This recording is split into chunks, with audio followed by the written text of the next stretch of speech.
Hello everyone. Assalamu alaikum. Dear listeners, dear participants. Today I'm going to talk about the role of...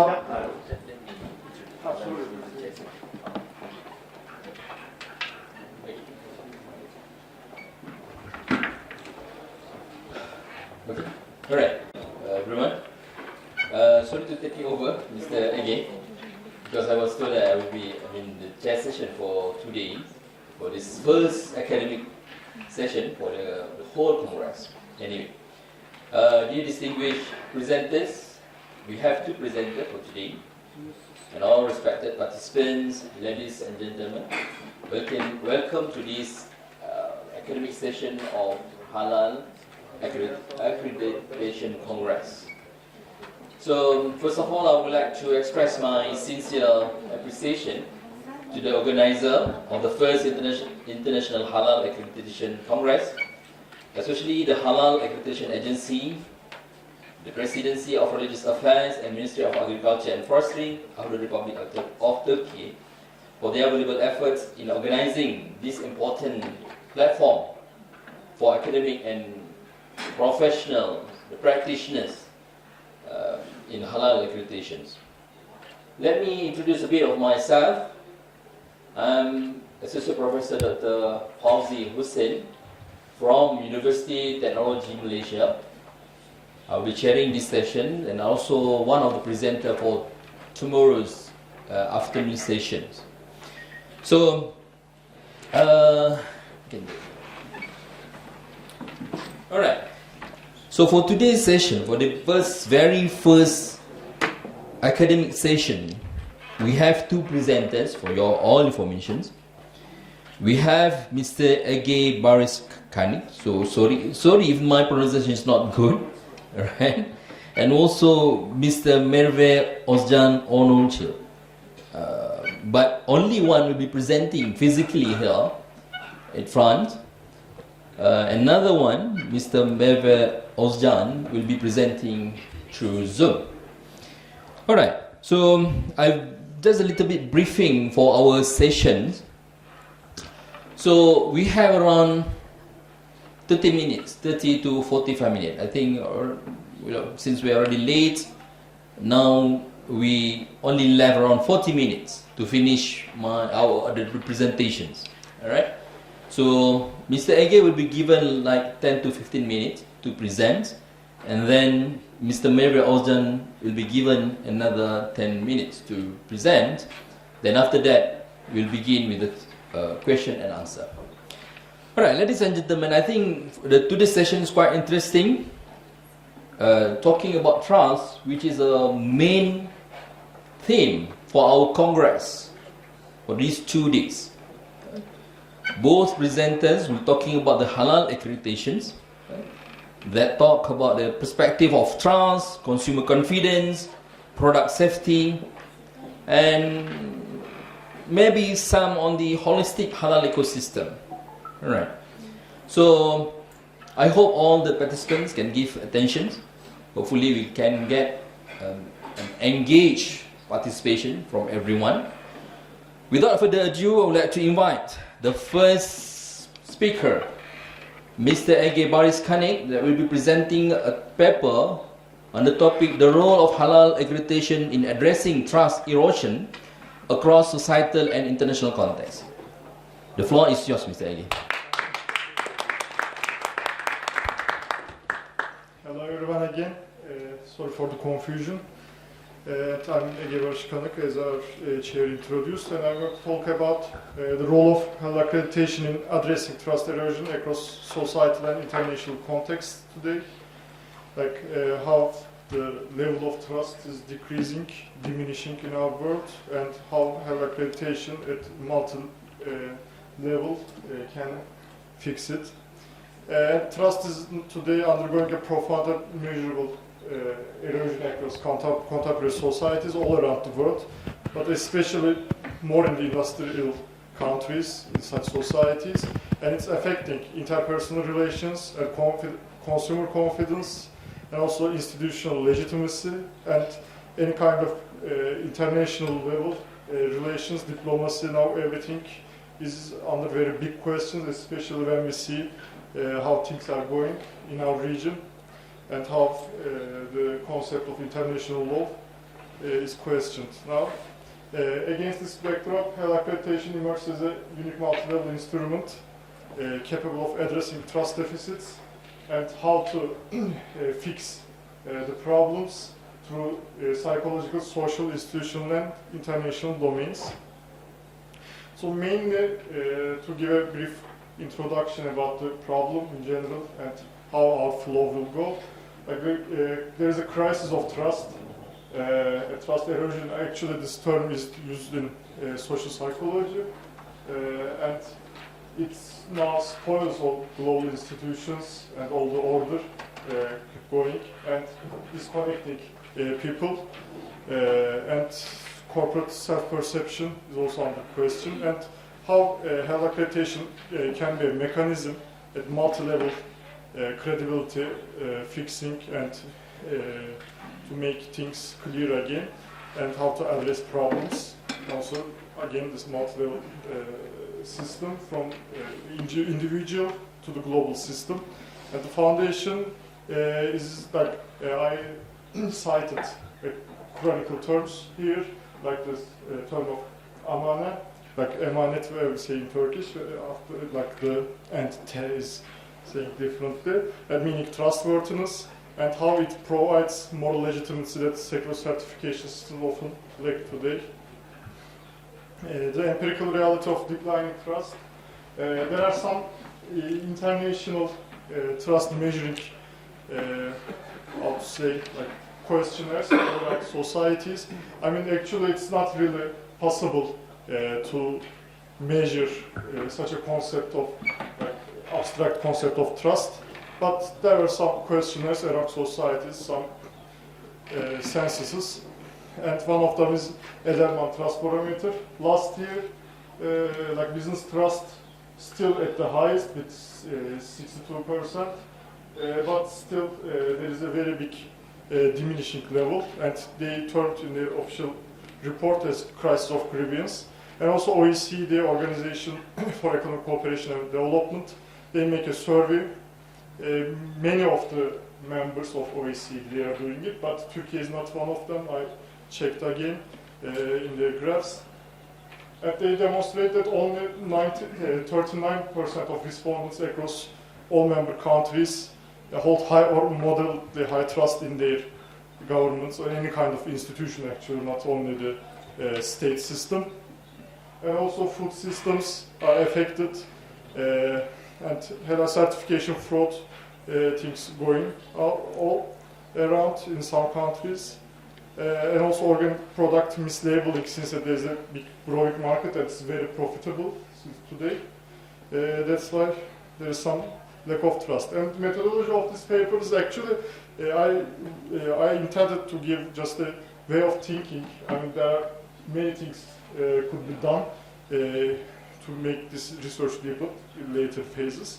But how like examining institutional governance and trust building mechanisms. And also I used, as I said in the previous slide, this measurement parameters, and also like theological ethical sources, some social psychology literature, and like international relations theories of it. And to make it in a picture, like the restored global trust is the roof and the aim that we want to achieve through HELA accreditation. And firstly, like society level, from individual to communities, there is a diminishing trust, and also institutional level through all like institutions. It can be both private and governmental sectors actually, and also at international level there is a lack of trust. And talking about the social cycle mechanisms and social psychology, actually, there is an integrative model through the organizational behavior studies like by Meyer, Davis, and Skorman, and they identify three core dimensions that shaping trust formation: ability, benevolence, and integrity. And ability thing is like how it can be achieved, and if it's possible, is our institutions capable of it. And benevolence is actually like about transparency and the sincerity maybe, and integrity again being about the trustworthiness in this case. And there are institutional mechanisms, of course, like CIMIC at international level, and Halal accreditation agency in our country are the main responsible institutions about providing the institutional capacity and trustworthiness, like giving like certifications and possibility to make accreditation through institutions. And at international level, there are mutual recognition agreements. Sometimes they are done bilaterally and multilaterally too, and also sometimes at higher mechanisms, under higher mechanisms, there can be some action plans implementing how like internationally cooperate and make mutual recognition agreements.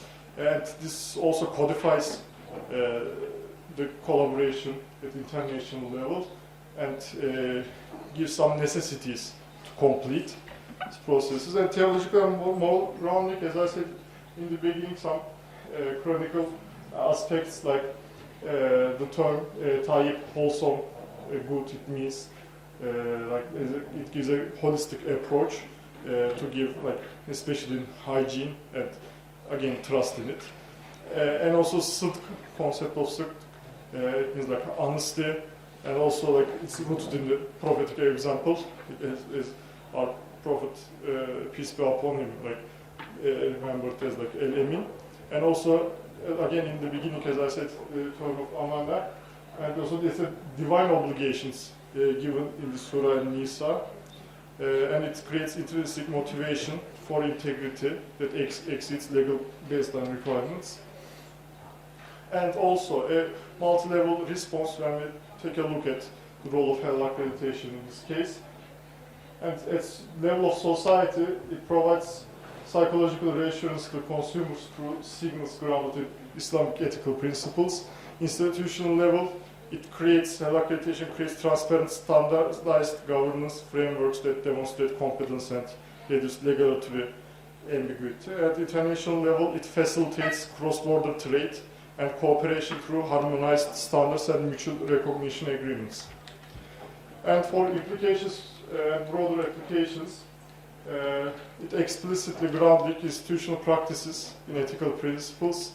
It can be anything like religious or secular or a certain philosophy. And it can generate motivational resources and legitimacy that purely technical frameworks lack. Sometimes when we go too much technique, some parts can miss to understand each other and understand and identify the problem itself. And also institutional transparency and democratic participation involving is important. Actually, still this kind of this course is still under question, but maybe re-establishing it. And also multi-level institutional structures, I mean, some credibility cascades, like at different level cooperation and completing each other. We can go like that. And for recommendations for future research and strengthening the governance and independence of accreditation bodies, invest in consumer education campaigns, it's really important because even in our society, people are not really aware of this, like how the certification process is going on and how to choose products they need and what to be aware of when you buy some products, which is halal or not, when we're questioning it. And with the digital systems, especially to verify anywhere, anytime you can.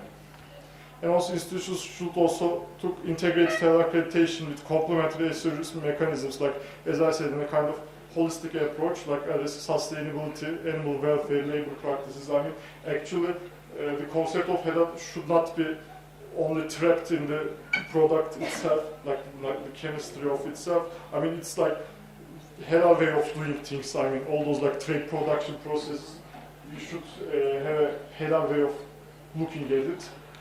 And for future research, I mean, there can be empirical surveys based on like more focus on consumer trust, and especially in the halal area, rather than like general institutional trust questions, and cross-cultural studies, because in different countries, different societies, the perceptions can be different, and it can be understandable. And also like bigger research organizations to cope with fraud. Sorry.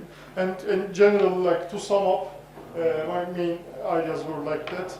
I mean, there were more details in my text, if you are interested, and thank you for listening.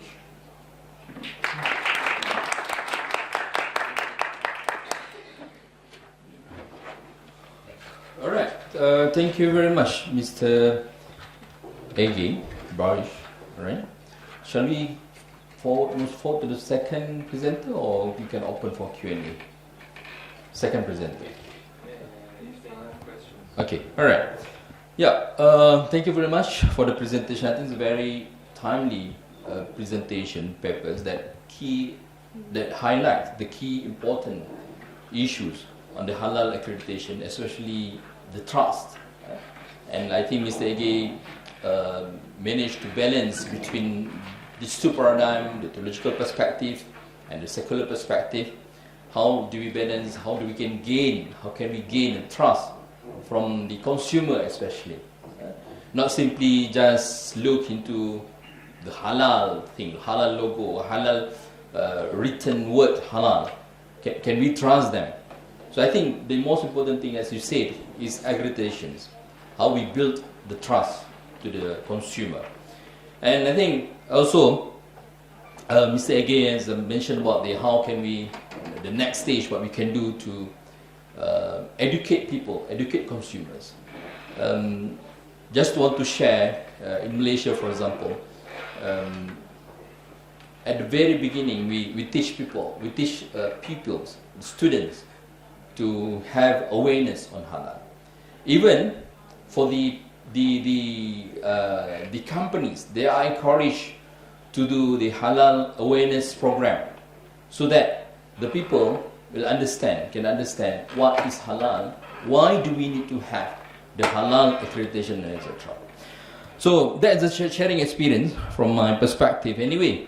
So back to the presentation, the paper, I would like to open to the floor.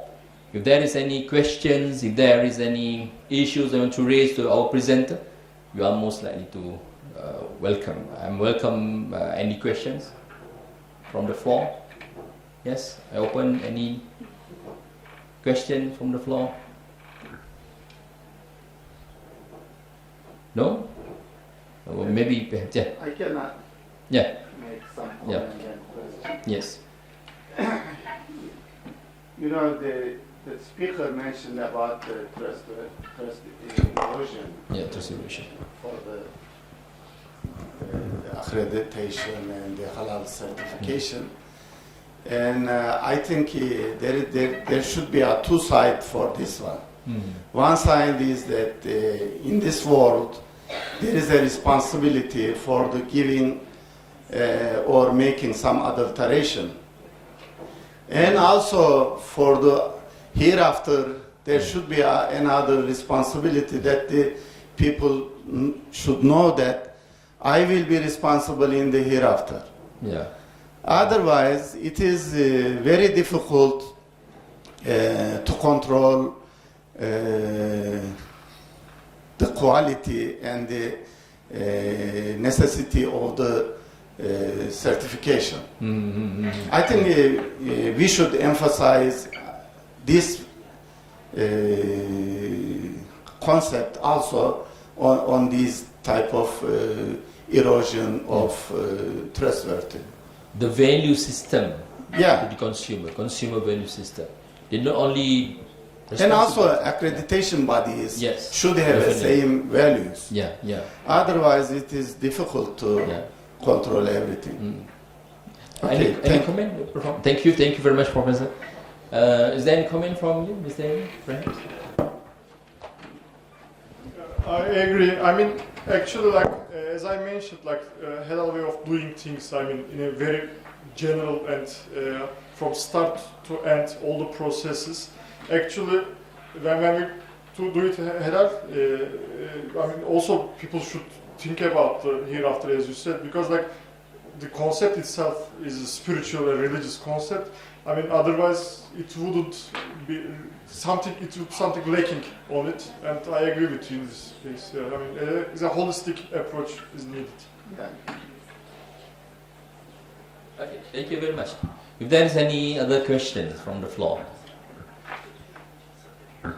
another question perhaps, or perhaps you can ask in Turkish, but Mr. Ege will reply in, of course, in Turkish. Yeah, because I don't understand. Sorry for that.